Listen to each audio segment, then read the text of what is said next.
U.S. life insurance companies have reported an overwhelming and unexplainable increase in all-cause deaths among 18 to 49-year-olds. Along with that, there's also been an increase in certain medical diagnoses, such as miscarriages and Bell's palsy.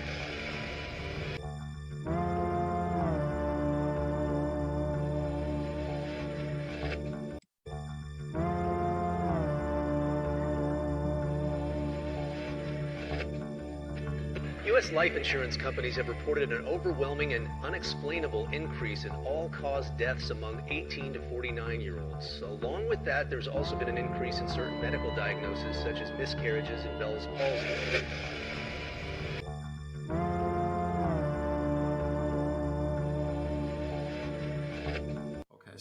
Donc, ce que j'ai fait avec les données, c'est que j'ai regardé les 10 lots les plus importants, qui avaient un nombre de décès élevé, un taux de mortalité élevé.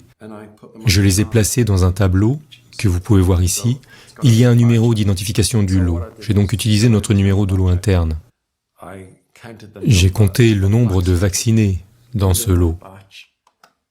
Puis j'ai trouvé qui était mort. Waouh, voyons voir. Nous examinons donc le pourcentage, le ratio.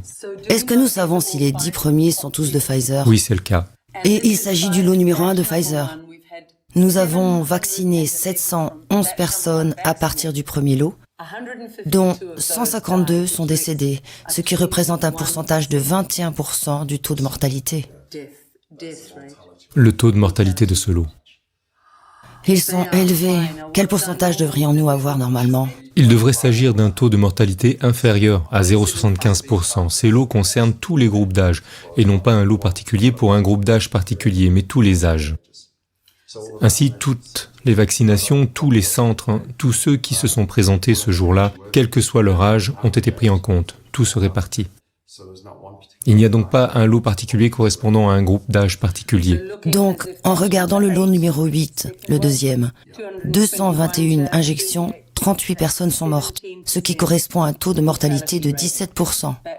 Pour le lot numéro 3, nous avons 48 décès sur 310 vaccinés. C'est donc un taux de mortalité de 15%.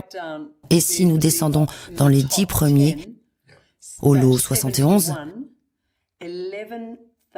11 000 vaccinés concernant ce lot numéro 71, 498 sont morts, soit un taux de 4%. Maintenant, pourriez-vous nous expliquer ce que vous avez inscrit en bas de l'écran? Les chances que ces lots ne soient pas mortels sont de 100 milliards contre 1. Expliquez cela en tant que statisticien. Oui. Eh bien, si l'on examine les taux de mortalité sous-jacents et le pourcentage du rapport ici au sommet, les chances que cela se produise naturellement, par hasard, sont presque impossibles. Cela ne peut pas être dû au hasard. Donc, statistiquement, ce que nous disons, c'est qu'il n'y a aucune chance que ce vaccin ne soit pas mortel. Donc, avec 100 milliards contre 1, êtes-vous en train de dire qu'il faudrait vacciner? Il faudrait vacciner 100 milliards de personnes pour obtenir ces statistiques. Waouh! Et nous en avons 2,2 millions dans notre système. 2,2 millions de Néo-Zélandais. 2,2 millions de Néo-Zélandais et il aurait fallu en vacciner 100 milliards pour obtenir ce genre de résultat.